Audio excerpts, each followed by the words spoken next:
हर रात कोई कहानी जिंदा होती है। क्या आप तैयार हैं? Fearful night. हवेली की सीढ़ियों पर अंधेरा इतना गहरा था कि टार्च की रोशनी भी वहां जाकर जैसे थक जाती थी। सीढ़ियों के बीच पुरानी लकड़ी के दरमियान खून अभी गर्म था। वो आहिस्ता आहिस्ता बह रहा था, जैसे अभी कुछ लम्हे पहले ही किसी ने वहां आखिरी सांस ली हो। राहुल इसी खून के पास खड़ा था, सांसें तेज, दिल बेकाबू और दिमाग आहिस्ता आहिस्ता खाली होता जा रहा था। उसे समझ नहीं आ रहा था कि वो यहां तक कैसे पहुंचा। कुछ घंटे पहले तक राहुल एक आम रियल एस्टेट सर्वेयर था, जो शहर से बाहर उस पुरानी हवेली का मुआयना करने आया था। सरकारी कागजों में लिखा था कि यह हवेली पिछले 30 सालों से बंद थी। लोग कहते थे कि यहां अजीब आवाजें आती हैं, लेकिन राहुल ने उन बातों को सिर्फ गांव वालों का डर समझकर नजरअंदाज कर दिया। उसके साथ सिर्फ एक और शख्स था, समीर, उसका जूनियर, जो हर वक्त निरूस रहता था।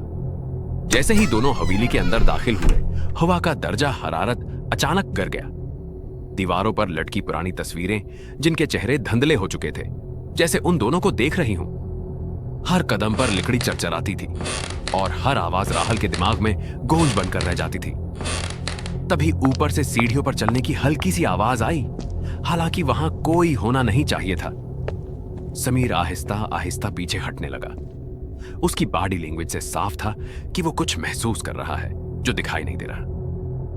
हवेली के बीच वाले हिस्से में पहुंचकर टार्च ने काम करना बंद कर दिया। अंधेरे में सिर्फ सांसों की आवाज थी और फिर अचानक एक तेज धड़ाम की आवाज आई, जैसे कोई सीढ़ियों से गिर पड़ा हो। जब राहुल ने दोबारा टार्च जलाई, समीर वहां नहीं था। सीढ़ियों की तरफ बढ़ते ही उसकी नजर खून पर पड़ी, बिल्कुल ताजा।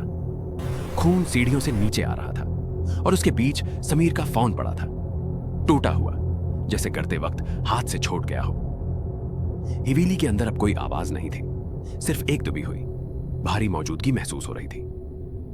राहुल जैसे ही पीछे मुड़ने लगा, उसे एहसास हुआ कि सीढ़ियों पर जो खून है वो सिर्फ समीर का नहीं लग रहा।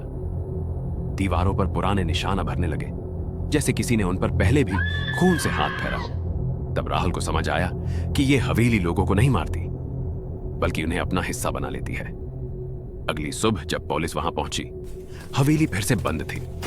अंदर कोई लाश नहीं मिली। सीढ़ियां साफ थी, सिर्फ एक चीज मुख्तलिफ थी, दीवार पर एक नया निशान, जैसे किसी ने भागने की कोशिश की हो, और खून अब भी हल्का सा गर्म महसूस हो रहा था।